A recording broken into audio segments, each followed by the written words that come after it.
not this time. This is a portrait by Elmire Et voilà. of another famous art forger. Michel-Ange. Michelangelo, no less, signed. I must say I'm honored.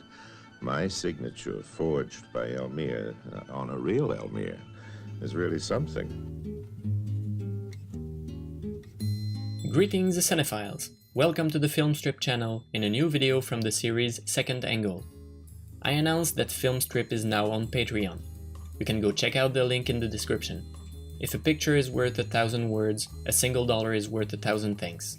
Videos like this one takes dozens and dozens of hours of research, writing, conception and editing. It's a lot of work. And besides encouraging the channel to improve in terms of quality, diversity and frequency, you get rewards depending on your contribution. So thank you in advance. Also, don't forget to check out the channel's page to discover my other series. Without further ado, here's the second film on this series, directed in 1973 by Orson Welles, F for Fake. In fact, to be more specific, F for Fake is a documentary, perhaps, directed by Orson Welles, perhaps, in 1973, perhaps. I insist nothing is certain. F for Fake re-evaluates the notions of true and false. He sets the bridge between the two and blurs their differences. Let's dig a little more in the content of the first hour of the film. The film starts in a railway station. We are introduced to Orson Welles himself, wearing the garments of a stage magician. We see a young boy acting as his audience.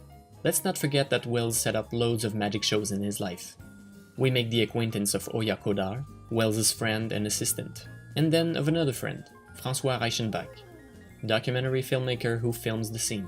In 2 minutes, the device is in position. We'll come back to it later. Before going into the following sequence, Welles promises one thing. No, this is a promise. During the next hour, everything you'll hear from us is really true and based on solid facts. Then our two protagonists enter. Elmire the Hoary is a famous Hungarian art forger, several of his works unknowingly hanging in museums, passing for originals. Clifford Irving is the biographer of the forger Elmire, but is also the author of a fake biography about Howard Hughes. The story of these two lying artists as a backdrop, Orson Welles constructs a long reflection on the thin line between the term of truth and the term of fakery, and on the value of each one. He starts by including himself in this group of manipulators, describing himself as a charlatan.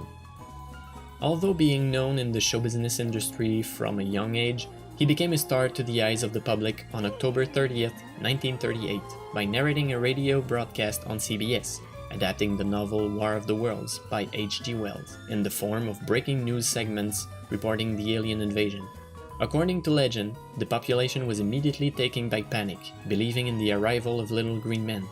This broadcast made Welles immediately famous. This event is included in F for Fake for its thematic elements. The broadcast deceived the audience, issuing in a way a lie which appeared completely true. Welles and its team produced an illusion. He crossed the limit of art which is meant to be a representation of the real. But if the novel had been recited in a more conventional way, there would have been no problem. But it is its form, the journalistic approach that this broadcast took, which deceived the people. Welles reminds us of this event to honestly include himself among the group of liars, Irving and Elmire.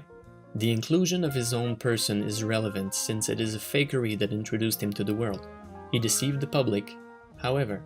Somebody down in South America did an imitation of that broadcast, and he ended up in prison. So I shouldn't complain, I guess. I didn't go to jail. I went to Hollywood. And if cinema is an illusion machine, Hollywood surely is its paradise. Oddly enough, in retrospect, when Orson Welles arrived in Hollywood to make Citizen Kane, the inspiration for the main character, before being William Hearst, was no other than the famous producer and aviator Howard Hughes. The Irving-Hughes affair breaks out in the middle of the production of F for Fake. It is a golden opportunity for Welles, who includes it in the film's content. The broad outlines of the affair are revealed. Clifford Irving is accused of having forged a biography about Howard Hughes. He supposedly made up everything in the book. An extract from an interview by telephone with Howard Hughes can be heard. No, I never saw him. I never even heard of him. Don't believe a word of it, said Irving, and believe it or not, almost nobody did. But Welles warns us, since this voice of Hughes pretends never to have met Irving, and that the manuscript used as the basis for the book could very well have been forged by whom? Elmire, maybe.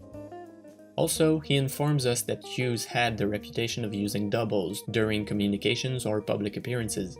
He casts a doubt over the reliability of this interview, suggesting the idea that it might not even be Hughes on the tape. If that is the case, the man speaking truly has never met Irving. The trust of the viewer towards this element of proof is somewhat broken. The voice of a fake Hughes complaining about a fake biography about him. Welles already blurs the line between truth and fake. Further in the film, he addresses the role of the experts, these specialists of art whose job is to identify if an artwork is an original or a fake. Welles doesn't hesitate in tainting their importance. In this context, given that it is these experts who decide on what is true or fake, an artwork itself has therefore no power. In short, the value of a work of art is given by an external point of view, and is therefore subjective, an opinion and not a fact. Clifford Irving confirms it by pretending that Elmire de Hory forged several paintings which are shown in a number of museums, paintings that were authenticated by the so-called experts. They are deceived by the quality of the forger's work, a true magic trick. Elmire maintains that the paintings are real ones, which is not wrong since they were indeed authenticated by experts. From a certain point of view, a fake raises the value of an original, since the presence of a fake requires the existence of the real one. Welles makes us doubt, not only of the talent of the experts, but especially of their relevance. Must the value of a work be evaluated in money rather than by its quality? Welles suggests that even the art institution also has something fake about it. To support his view, he speaks about the Cathedral of Chartres. The identity of its architect is unknown. However, Welles, as many others, marvels in front of the splendor of this artwork, of the architecture itself, and not of its maker. He questions the necessity to know the true author of a work. The work in itself speaks to us, makes us see and feel something.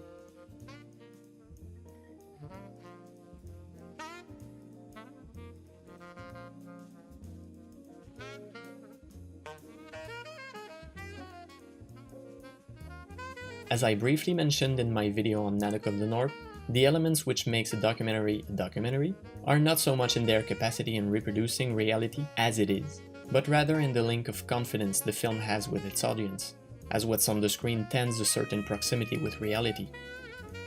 But sometimes the manipulation of the truth goes very far. Here's what Barry Stevens has to say regarding a documentary film from Werner Herzog. I just discovered that Werner Herzog, when he did Little Dieter Needs to Fly, he had this scene where Dieter comes home to his house in California and he opens and closes the door several times. Because he was a prisoner in Laos, he can't feel shut in. So he opens and closes the door quickly to make sure it's unlocked. And it's a very powerful moment, and I always remember it in the film. Total bullshit. Herzog made that up and made him do it. And it is a wonderful dramatization of the guy's theme. But I think that's a lie. Let's see how the problem applies to F for Fake. Let's remind ourselves that Welles describes himself as a charlatan, but he is however honest in saying so. Ladies and gentlemen, by way of introduction, this is a film about trickery and fraud, about lies. He speaks obviously about Irving and Elmire, but he implies he speaks also about the film itself, about his own method.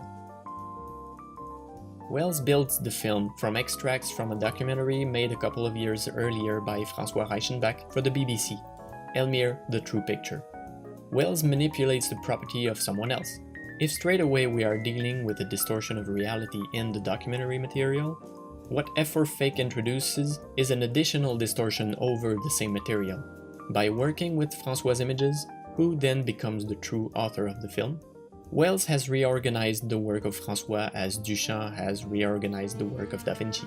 He gives them a new life, a new meaning. He takes images shot at different times and gives the impression that they are part of the same space and time. After saying the following hour is completely true, the word fake fills the screen, a word that will be seen multiple times in the film. Then he tells us those stories about lies. Fake, implying anything? But really, why does he feel the need to tell us everything will be true? Would we have any doubt otherwise?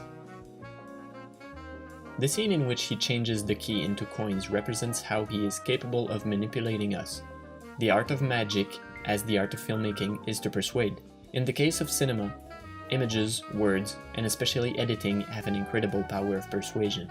Welles at the same time brings into question the notion of author and blurs the line between truth and lie by confessing the construction of his own film, as well as the source of his material, how he got it. Such a complex reorganization of elements would require a constant reaffirmation of their reliability, but it is the idea that results from this organization of fragments which is at the core of an essay. By associating it to such genre, the promise of truth is automatically broken. Theodor Adorno affirms that the essay is the open experience of the absence of certainty. Welles himself even appears on screen while he is editing the film. It is a way of showing us behind the scenes, his work being built, which has the effect of making us believe that all that is shown is honest, transparent. Ironically, by writing a question mark on the screen, he calls into question the credibility of the material, and at the same time imposes his power over the film. The director has the power to manipulate our perception of these images. For example, by using a technique such as a freeze frame, he points out the manipulated aspect of the images. This simple technique has an effect of detachment, but also reminds us of the presence of Welles in control of his equipment. He draws our attention to the existence of a frame which normally would have gone unnoticed among the 24 frames of that second.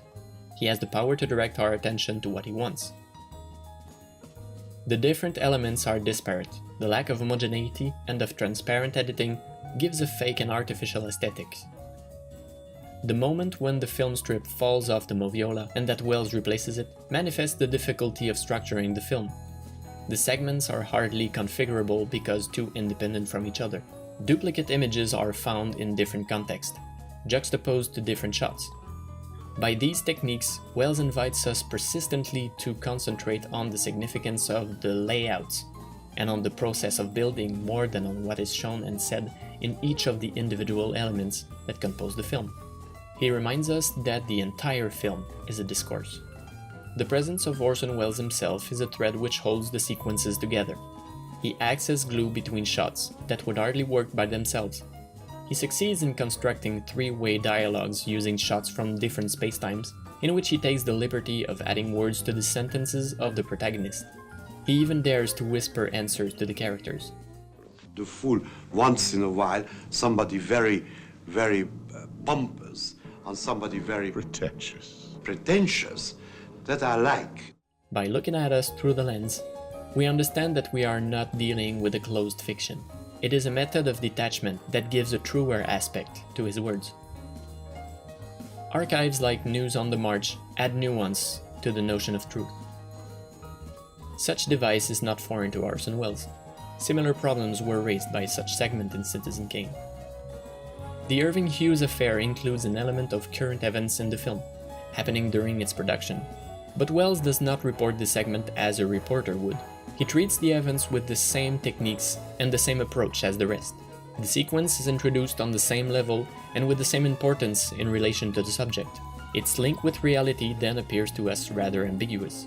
All these means used by Welles to nuance true and false, reality and fiction, are kind of the continuity of one of the oldest theory in film editing, the intellectual montage. He builds scenes and sequences, a complete film founded on this very principle, with the precision of a true master. He reminds us of this principle according to which film editing is in itself fake in some ways, or rather that a meaning coming from the assemblage of shots surpasses the simple sum of its elements. It is in the last sequence of the film that Welles throws at us every point, every argument, every reflection that the film defended until then. He starts this last section reenacting a story concerning the old Spanish painter Picasso and Oya Kodar. Oya was on holiday in the village of Toussaint, where Picasso was living. A trombone player is practicing on the street round the clock, disturbing the painter who tries to work. When he looks out the window, he sees Oya wandering. He sees her again several times in several days. He looks at her, contemplates her. Picasso finally invites her in. Taking Oya as his new muse, he paints 22 portraits. After these long sessions, Oya leaves the city and with her, the 22 paintings. Later, Picasso learns that a new exhibition of his paintings opens in Paris, showing the 22 paintings with which Oya escaped. Going immediately to Paris, Picasso, furious, enters the gallery and realizes that none of the paintings were his. Oya then drives Picasso to her grandfather's studio. On his deathbed, the man confesses to being a great art forger, such as Elmire, who has forged, among others, several Picassos. Picasso understands the humility of an artist to live in anonymity.